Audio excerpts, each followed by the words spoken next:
Okay, good afternoon, everyone. The topic today is actually two components the way I look at it. The quintessential experiences and the business of a resort hotel. So it actually links to in one forum, but sometimes it actually has its own separate areas. According to one of the white papers that was published in Cornell, the experiential travel, which is also linked to the what we call quintessential experiences, is defined as it's all about engaging the visitor. The main aim is to provide something exclusive and integrate as many of the 5 senses as possible, and the visitor experience the true stories of a destination. So there's a 5 senses, experiences versus destination is one such explanation that is given. In the meantime, it is also given a wider meaning, is that the experiential travel always seeks inspiration, personalization, and self-discovery. So get a better understanding visually, let's look at a small clip and then come back to the questions and the rest of the panelist discussion. For me, travel's about collecting moments, new tastes and smells, smiles and laughs, big hellos and sad goodbyes. But what good are collecting these moments if there's no one to share them with? Remember them with.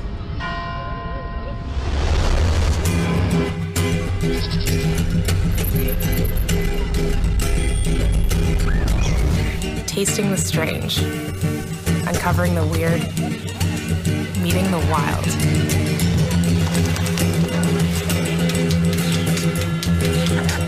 This meal, that drink, those dance moves.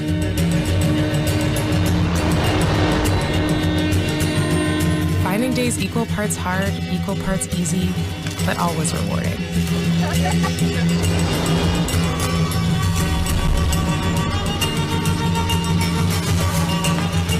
And I know now that travel's the best when the only map you need is the people around you.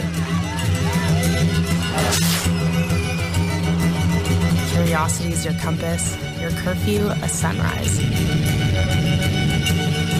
There's no dress code, no deadline, no boss, and no queue. Collecting moments. That's what travel's all about for me. All right, so that would have given you some sort of a foundation to understand what the experiences that we are looking at. So we have actually a prominent and eminent panel consist of many international hotel groups. So let's ask some questions and to understand what is their take on it. You're running, I think, almost 14 hotels and another 18 hotels under construction, mainly in the region, etc. So especially most of your hotels are also running on the resorts as well. So how do you have translated from your group perspective the quintessential experiences or the experiential travel? Is it a part and parcel of your business, or you're selling rooms separately and that is experiences separately? I think it's definitely part and parcel of the business that we're in, is that I think as hoteliers we're getting far better at telling stories. It's not just about selling a room. I think it's about selling the destination. And what we do by selling the destination is then when they choose the destination, we want them to choose our hotel because we may be priced, it may be right for that market segmentation or that target market. Our location is around the corner from those special little corners of where they wish to experience. For example, if you look at Amari Gaul, we heard earlier today about we're up against many different destinations from a MICE perspective. So how do we attract MICE to Amari Gaul? It's not about just selling the room or the conference space, but we need to sell the destination. And what we need to do is still tell stories about that destination, on why they should conference with us and what our point of difference is in the destination. We also do that by the culture. The culture here is so strong. I think, David, you mentioned it earlier today, is that the culture is one of the strongest assets of this destination. It's such a key selling point for us and telling the stories about that as well. So definitely answer your question. We do both. We have to sell the room, but we can't sell the room until we sell the destination, so they need to go hand in hand. Okay, great. So the next question is to Dhruva, and I think we don't have Hyatt hotels in Sri Lanka, but I think maybe in the near future. How do you actually translate from a Hyatt perspective the experiential travel into your total proposition? You have a large number of rooms around the world. Is it something only certain destinations, or from a brand level, have you taken decision on this? It actually is tailor-made to the destination, and obviously the brand is the overarching umbrella, but within that we do look at very destination-specific experiences. And I think the whole story starts with where you are and who your target market is supposed to be, what sort of customer you're targeting, and it starts right in the very beginning at the design stage, where you really need to have the facilities in the resort to be able to bring to life those experiences. So that's really a critical component. So we do a lot of market research on various experiences that would resonate with our customer segments, and then build the product to cater to the customers that we expect in those resorts. And that's, as I said, the starting point. And then it's the whole training. It's all about the delivery of the experiences. It's all about bringing the destination into the resort. It's all about, like Craig said, it's all about storytelling. It's all about making the customer more engaged in the resort and in the whole marketplace, in the destination, in a very differentiated sort of way. All right, great. So let's move into Sudeep, and I think one of the largest hotel groups in the world. The definition actually which have come into to play in overall in this last Gift report that was published in 2016 about the experiential travel. It says the experiential travel is about convey the idea of more immersive, local, authentic, adventurous or active travel versus passive travel. Is it something that you have embraced in your DNA, in your hotel group? So specifically for us, I think we look at it, and I'm targeting it primarily to the resort world, right? So, if I look at our different tiers, the sort of the luxury, the upscale, and the upper upscale levels. So I think all of our brands cater to that in one way or the other. In the Intercontinental, which is in our luxury space, we have something called the curated experiences, right? And that's curated per resort, per the location. So take, for example, the Intercon in Chennai. A guest can actually take in a whole day of what we would call the silk experience. So, the guest is transported, to silk weavers to see how the silk is actually born about, how that's woven into the saris in Chennai and so on. So, and you go to Vietnam, that could be a different experience altogether. So I think for the Intercon, we actually cater to, there is a program called the Curated Experiences, which typically are relevant to the resorts. In the upper upscale segment, we, especially our resort brand, which is the Indigo, the entire essence of Indigo is really based on the neighborhood story. So in Indigo, the design is influenced. So the process, the journey of building an Indigo starts with really creating a neighborhood story which really encompasses what's happening. And we define neighborhood as a 15-minute walking distance of 5 miles from the resort, because that could be, different in different places. In Bali, that's, 15-minute walk may not be as much. And the entire design process is actually informed by the neighborhood story, which is written specifically for that hotel or the resort, and then that percolates to the design of the hotel, the experiences, the menus, the uniforms, and so on. So it's really imbibing what is local. So, you could go on the internet. I'll show you. If you go to the Indigo Bali, it tells you the neighborhood story. It's about the barber in the local area, the local restaurant, and how that's incorporated within the resort. So, which is creating unique experiences based on the destination. And then with the Holiday Inn, especially with the resorts, we've seen historically that it is typically more in line for the families. So typically, people going to Holiday Inn resorts are more family-based, right?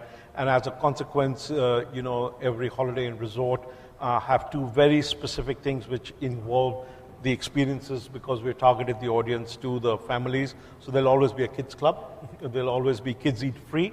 So everybody below 12 can eat at any restaurant every meal, And there's a lot of other programs which are catered to the children, which really provides for that experience that family is looking for when they're traveling to that resort. So I think we understand that now, especially in resort travel or leisure travel and some MICE travel, people are not really necessarily looking for, they're really looking for memories, right, which can only typically come from experiences. And for us, the overarching is the brand, as Dhruva mentioned as well.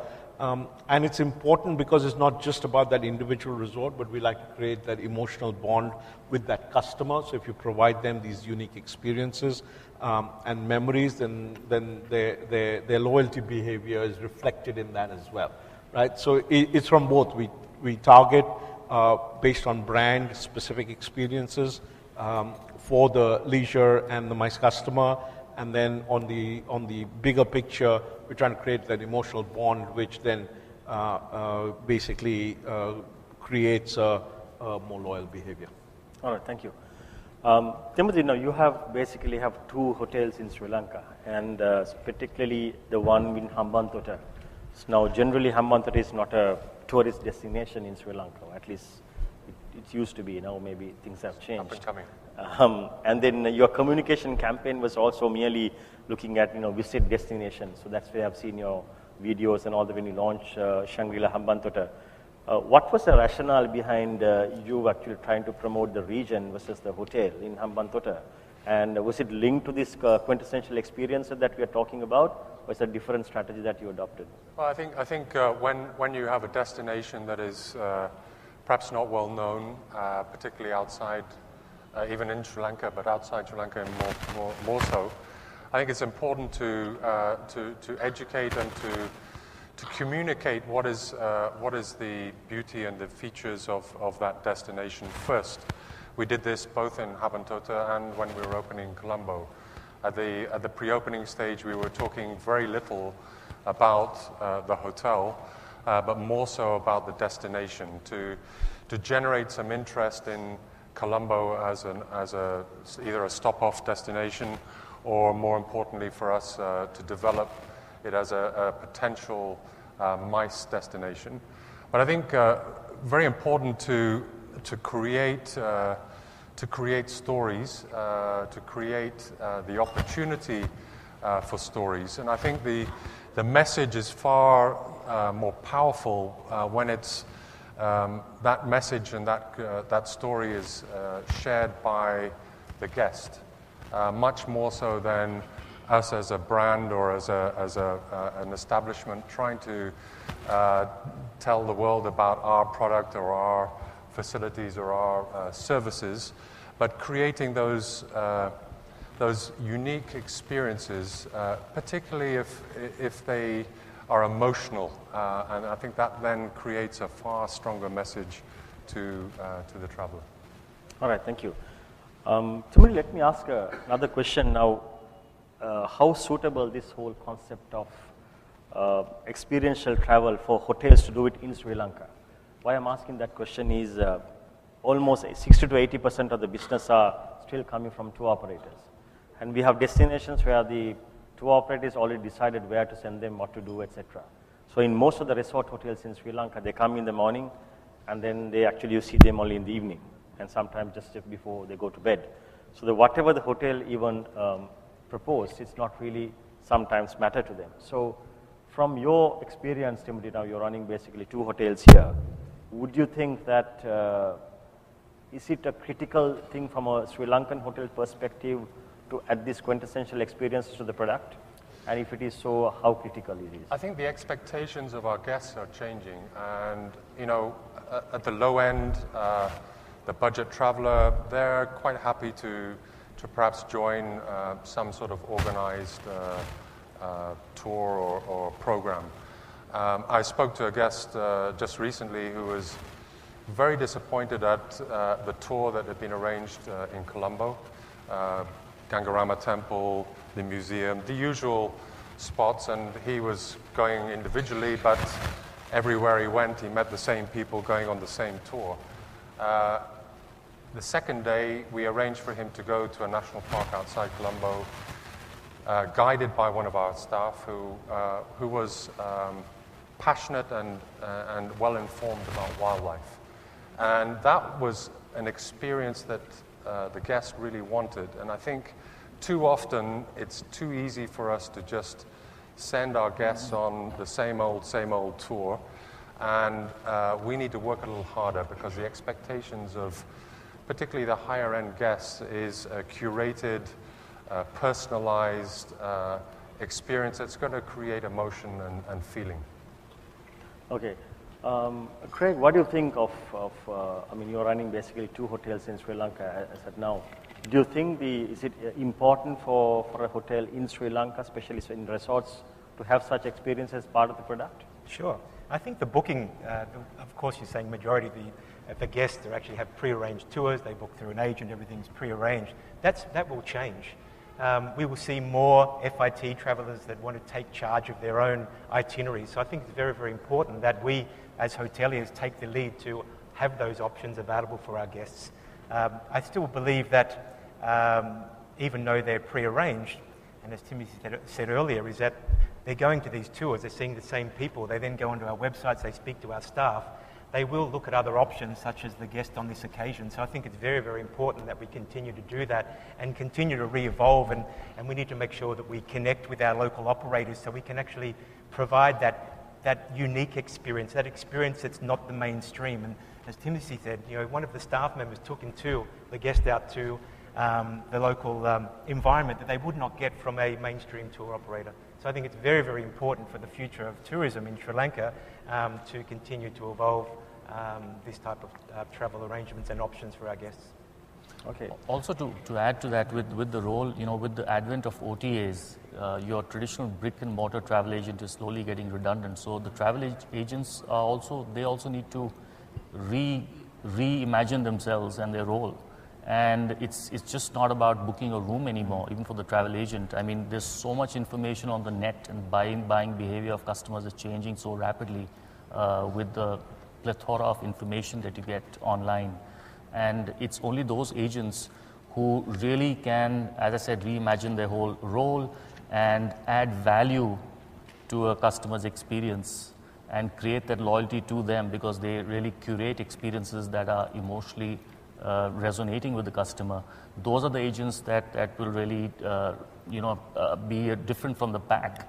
And as Craig said, I mean, you are seeing more and more customers who are looking for unique experiences, and this all really fits in with what we're trying to do, and they are willing to pay that premium. So it's not about just going with the pack, and I think that's slowly changing. I think it's important to realize, by default, a lot of time when you say experiences, you think excursions. That's not it, right? It could be a cooking class at the resort, as an example, right? Which does not have to be you leave the resort and so on. But as you mentioned, it depends on what the expectation and the desires of the customer is. A customer who may be making their 4th or 5th trip to Sri Lanka may not want to do any excursion. They want to have maybe the spa experience, or they may want the cooking class, or they may want to go out fishing or something like that. Versus the person who's come in for the first time may want a very guided experience, which is pre-decided. Day 1, you're going to go to the Southwest. Day 2, you're going to go to the Cultural Triangle. Day 3, you're going to... So I think it's important to realize that it's not one size fits all. The fact that it's curated means it's bespoke, it's to you, right?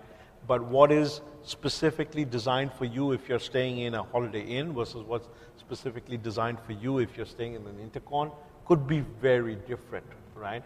And I think it's important today that the resorts, take that local culture, local experience, local environment, if you will, into consideration to provide the guest multiple options of what they may or may not want to do, right? And I think the future, I think the biggest thing, not just about resorts, but the way of the future, and which is why a lot of the companies are going digital and loyal and so on, is that the guest wants to be in control of what they would like to do. They don't want somebody else telling them this is what you should do and this is the time for breakfast, and here's the desk and this is where you put in your computer, and this is where they today the millennials may want to work on the bed. They may not even want a desk, right? So the choice has to be given back to the customer. You have to provide them a menu of options and experiences, because no guest is the same. And as a consequence, I think by default, by saying that, oh, especially in the context of Sri Lanka, that experience means you go see the sights, or you go experience, the beach, or, that's not just it. I think today, there are a variety of experiences. You can take them to the Spice Garden, which I think is on a menu for a lot of places. But, I think a lot of people I see, especially in the high-end resorts, that the cooking classes are becoming very popular. Right? Yeah. That's an experience on its own. I think this one great point there is, I think in summary, it's bring the destination into the properties, right? Because if you have return guests, they've done everything they want to see, but they love they love the resort. They want to do the cooking class. The spas can then relate to the local oils that are found in up country somewhere. And the breakfast, it's about explaining and bringing local food into the breakfast and having a story behind it. What's the hopper, right, here in Sri Lanka, and having that available, a nice story that actually tells the background of it, that it's about that food item. So I think you're right. It's absolutely. I actually did some browsing in some of the leading hotels in Sri Lanka, about 20, 30 hotels, including some of the international chains. Now, one thing which came out very clearly is that in the offering, either through OTAs or direct on their own websites, very few offer at the time of booking the experiences. So either you straight away close the booking and then confirm it, or then some people actually just give one or two. But the airline industry, on the other hand, actually when they book a destination or a ticket, they even ask your accommodation and the transfers and the experiences. So do you think the accommodation sector is a little bit of way behind compared to the airlines in terms of adopting the technology of pushing those experiences? What's your take, Sudeep, on that? I think it's different. I don't think so you can compare, right? If I'm taking a flight at the maximum, it's 17 hours in a cooped up little space, right? And the airline may be giving me options about, oh, do you want to book the cab or do you want to book a hotel? I'm not sure they're giving me an option, is this the experience you want, right? And it's a very short-lived sort of, relationship with the airline industry to me. And which is why I think it's partially a little more commoditized and a little more price sensitive, because a lot of people say, hey, listen, I got to go from point A to point B, right? And what is the best and the straight line way to get me there? And, I may have different desires. I may want the cheapest, I may want the fastest, I may want the most luxurious travel. With the hotels, it's very different, especially when you're talking resorts, right? Because I think the bulk of the customers are either leisure or MICE, right? And there's some, which way they come in there through the different channels is different, but they're there for either enjoying, relaxing, and having a holiday, or they're there for a meeting of some, or they've got some award or something. Now, in the airline, I could give them, on a per-flight basis, I can give them the same experience. It doesn't matter. Okay. How many times especially all of us who travel a lot, if I take the flight from Delhi to Bombay, right, I get exactly the same breakfast every single time if I take the same flight. It doesn't vary. The only thing may be that the fork, instead of being put this way, it's put this way, right? I'll still get the same bottle of water, I'll still get the same bun, and I'll get the option of, vegetarian, non-vegetarian. If it's vegetarian, I'll get, especially on the Delhi-Bombay flight, I'll get South Indian or North Indian, and if it's non-vegetarian, I'll get the omelette and the sausage. That's it, right? And that hasn't changed for tens of years. And today I'm trained to expect exactly that, right? Unless I've ordered a specific meal, which is again in my control. With the hotels, I can't do that day on day. If someone's come for a holiday for 7 days, they want different experiences every single time. So I think, and a lot of times it's not pre-planned. I think a lot of time it's while you're there, you've heard a story from someone, or someone says, oh, by the way, have you been to that local night bazaar? Because it's a different experience altogether. Till someone's told me that at the airport, or I've actually read the Forders or TripAdvisor or something, I may not even know about it. So I think, and that's the experience, to me, when you say quintessential experience, to me, it's somewhat unexpected, right? To me, a planned experience is, okay, I'm doing run-of-the-mill, what I've heard from everybody else, and that's it. But it's that I may remember. What I truly will remember is the unexpected, the surprise element which I got, or something which I cannot replicate anywhere else in the world, potentially, right? And I think that will usually happen in an unplanned sort of, what should I say, spontaneous way, right? Versus with the airline, I don't think they can really do that. Right? So it's a tough, I know it's the same tourism industry, but I think the two are apples and oranges. I think it's, in my personal experience, again, the most memorable ones have been those that I've never found in any guidebook before I've been to that destination. And that's how I think we are looking at some of these things very differently within our hotels. For example, in the Andaz brand, we really capture the destination within the interior design, and each Andaz is very different. If it's in Papagayo, for example, or Maui or Tokyo, very, very different. And we've broken the barrier, the traditional barriers that are there between the guest and the employees or the associates. We have a concept called a host, which is everything rolled into one. There's no concierge, there's no front desk assistant. It's just the host. And the host really engages on a one-on-one with each guest and is knowledgeable enough to give guests various sort of options which are not found in a lot of the guidebooks, because they've immersed themselves in the destination so much that they can really tailor-make and curate those experiences to each individual preference. So that's one small way in which we are bringing those experiences within the Andaz brand, which is in the lifestyle luxury space. Hyatt-centric is another lifestyle brand that we have sitting, in the upscale space, and there it's all about doing things that the locals do.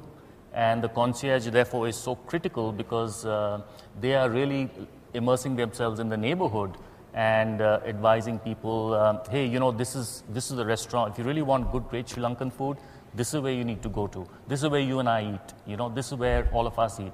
And a lot of times these places are just not found in guidebooks. Okay. And those are the experiences that really last. One of the key questions that hotels are facing is that when you're developing those experiences, and especially I think Intercon has also come up with various for every hotel.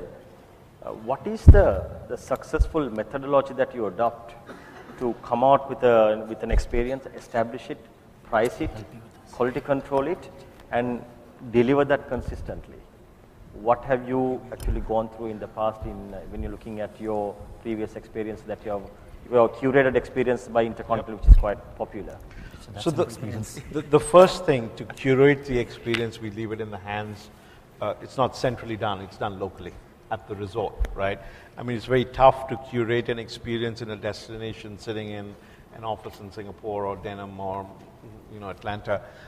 So I think typically it is done at the local level, and I'm sure, for example, in Chennai, that really means that you're going to partner with other people to create that experience, because we don't own a silk mill as an example, right? So you're going to partner with someone who's got that local expertise and so on.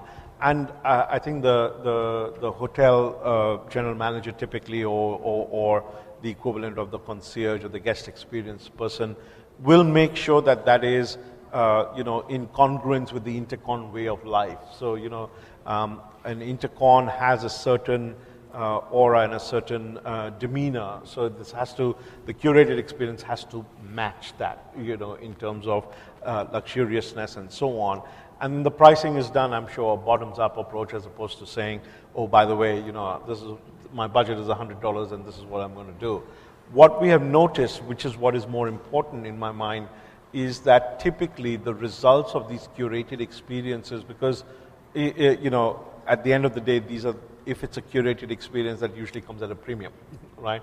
So the return on that experience for the hotel owner and as a correspondence to the hotel, on the more tangible basis, we're seeing is pretty good, in the sense that these are usually higher priced, right? And the people are willing to pay for it, right? And on a non-tangible basis, as I said earlier, it creates that emotional bond, which leads to someone who is a more loyal guest, which means they pay more, they stay longer, they're cheaper to get to the hotel or our hotels, and usually spend more on F&B. So I think at the end of the day, all in all, it's a win-win-win between the operator, the owner, and the guest, which is what I think works well. And it also, I think, caters to, as I alluded earlier, to the changing needs of the future traveler, which is, I want control of my own experiences, and I want something different, which is not run-of-the-mill, right? So I think, I think these curated experiences also give you that edge on that dimension, which is just fantastic. Timothy, one question. When you select destination Hambantota to go for an investment, how critical the possibility of experiences around a city or a region for you to take a call to say whether I'm going to build a hotel here or not? I think the decision for the investment could have come under various different considerations. Certainly, with regard to Hambantota itself, it was very important that we hired a lot of people from the region, from the area. It would have been very easy to bring our team down from Colombo and run the resort with people from Colombo, Kandy, the traditional areas of sourcing labor. So we spent a lot of time and effort. We sent 50 trainees off to various parts of the world for 2 years before we opened. These were people without any experience in hospitality, and trained them in our Shangri-La values, so that when we opened Hambantota, we had people with local knowledge, local connection, local culture, but with some education and some understanding of the Shangri-La values. But I think, obviously, once we were developing the hotel, understanding what features, what experiences we could create either inside the resort or nearby was very, very important in the development of the property. Okay. So we were talking about curating experiences, and being resort operators, we see that specifically the Indian segment, as they arrive, unlike most other nationalities, there tends to be a demand for Indian food. We talk about curating experiences to other nationalities to showcase the best of Sri Lankan cuisine, Sri Lankan experiences, Sri Lankan culture, so on and so forth. So the question to the panel is, do Sri Lankan resorts, with the Indian market increasing, should we invest more in being India ready, so to speak, where cuisine is concerned? Because I think this is a shared question. A lot of operators have the same question, because a majority of Indian guests, when they arrive on resort, they tend to look for their own cuisine, which puts our chefs out of their comfort zone. So does it mean that hotels need to invest in getting Indian chefs and curating a Sri Lankan experience with Indian cuisine, or how would you respond to that? I think it's very, very important in any destination. If you have a lot of Chinese visitors, they want Chinese food. We saw it in Amari Gaul. I think we've got 5 Indian chefs in Amari Gaul. Russell? 3? Because when we opened the resort, we were not actually catering to the food that the Indian market wanted. So Russell and the team found this out very quickly, brought in some extra chefs and actually provided the food that they wanted to eat. Because at the end of the day, we thought they want local food, but they actually want their own food. So breakfast being the key component. They wake up in the morning, everyone usually has breakfast included, but we weren't giving them the food that they wanted. So we found now in Amari Gaul that's been great success. Our guest satisfaction's gone like this because it was affecting our overall guest satisfaction by not providing the food that they wanted to eat, because we had the perception of we thought what they wanted to eat, but it wasn't correct. So we adjusted that very, very quickly. Same as in some of our other hotels and resorts around the world, is that the Chinese guests, they want to have rice. They want the food, they want the comforts of home like we do when we travel. So it's very, very important that whilst we still want to bring the destination into our properties, we also need to make sure that we don't put our head in the sand and not provide the culinary choices that our guests want. It's right balance. There's one point that was just mentioned earlier, just about talking about the airlines, how it's a one-stop shop. Is it coming to us? I think it's going to. I was in China last week and I visited one of the largest hotel groups in China, and they're currently developing that as we speak. So their guests, when they book online, they'll be able to go and book their restaurants, their travel, their tours at a one-stop shop. The technology is unbelievable. This company had 111 people just in their development team developing this technology for this hotel group. It was astounding. It's happening in China, and China, it's like the Indian market. It's big. They're coming. There's more coming, and I believe that technology, we will see that in the more mainstream chains in the future, because the incremental revenue is enormous. This group is saying that whilst the revenue from the hotel performance is important, but the incremental revenue, they believe, will outstrip the profits from the hotel in the future. So I'm glad you mentioned that. You know, it's a great way for me to talk about IHG Concerto for an example. So we've implemented that technology in all our hotels. You know, we've now rolled out phase 2. The phase 1 is getting that technology and replacing Holidex with a property management system, which enables us to do that, which is Concerto, right? So it's been rolled out to all the hotels. Phase 2 means now the guest is in control of their own, I guess, choices. So as the airlines did, which was, you know, you get an aisle seat and you're going to pay me, you know, X dollars more. And if you get a window seat, you're going to pay me Y. And you get an extra leg room, you're going to pay me even more. So IHG Concerto creates rooms by attributes rather than by numbers, right? So it's a corner room close to the elevator, as an example, further away from the elevator, et cetera, et cetera. And our inventory goes on there, and it's a cloud-based system. So it's instantaneous upgrade or update of information. So now the future, if you hear the person who's responsible for Concerto, if you hear him talk about it, he says, you will land at, let's say, Colombo. If you're an IHG loyal guest, we would have used artificial intelligence to look at your profile. It'll offer you the options that we've chosen room number 516 for you because it's close to the elevator, sea view. Would you like to take that room? If you say yes, you know, your key is provided to you, except in jurisdictions where you have to provide your ID at the counter. You can go up to your room, and from that app, you can choose, you know, your pillows, your room service, your book the spa appointment, etc., etc. That coupled with what we got IHG Connect, which is the way we the Wi-Fi connectivity happens from the resort. So phase X, which is 5 or 6 years down the road, if the guest history says that you, Craig, you know, like to have a massage when you are traveling, so when you're walking by the hotel lobby, you'll probably get an offer which says, you know, by the way, there's a special for you, Mr. Bond. You know, if you like a spa, you pay for 60 minutes, get 90 minutes. And this is all with the view of, one, giving the choice back in the hands of the consumer, and number 2, to increase the revenues for our owners, and then as a consequence, higher GOP. But that is already here, right? Yeah. We may have a leg up right now because we've rolled it out, so phase 1's complete, but I can tell you this is going to get replicated very quickly. Hi. A significant number of the OTAs are moving into the experiential space. For example, we had Airbnb experiences that launched in Sri Lanka in August, and they're very much marketing themselves on being curated, unique, hosted experiences. What impact do you think the OTAs getting involved in that space will have on the traditional hotel experience offerings? I think the OTAs can, Sudeep mentioned earlier the difference between excursions and experiences. I think the OTAs are providing more experiences and, you know, packaging tours, etc. But it's really when you get into that destination and get into that resort that you have the ability to provide experiences that are meaningful and have that emotional connect with the customer. So it's clearly excursion versus experience.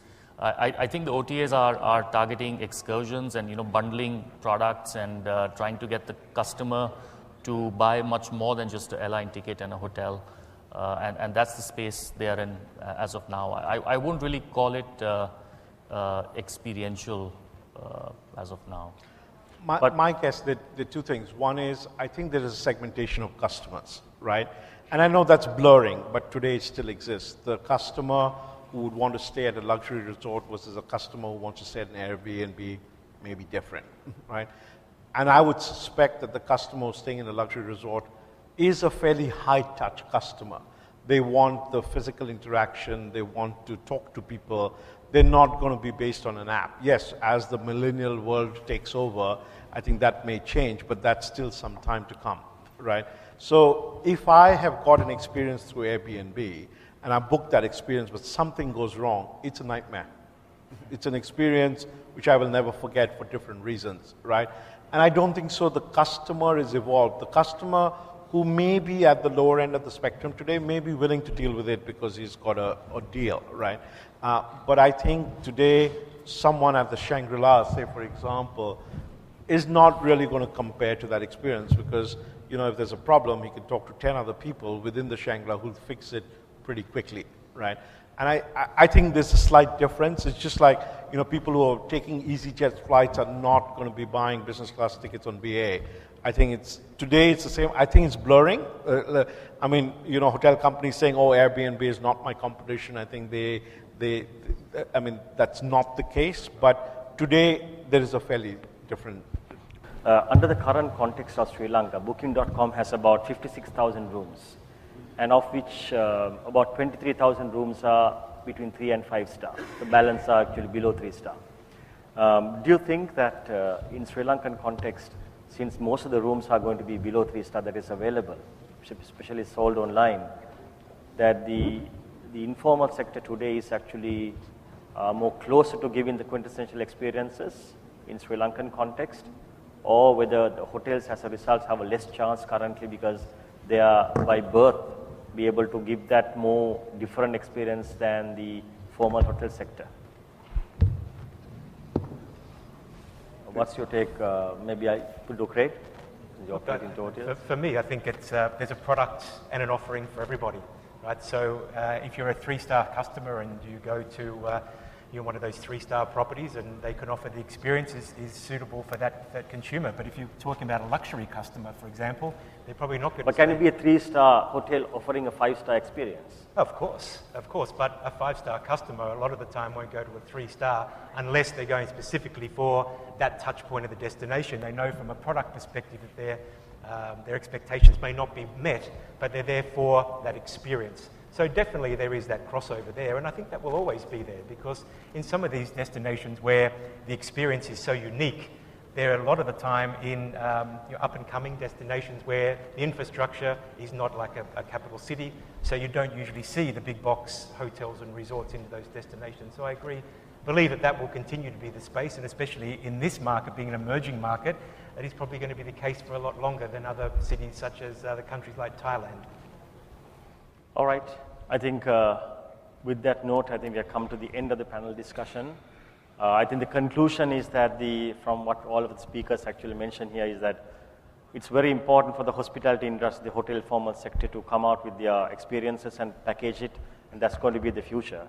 And if you do that, I believe there will be more differentiators that you're going to create for your brand. Thank you very much, the panel members, and thank you for the organizers as well. Great, thank you. Thank you.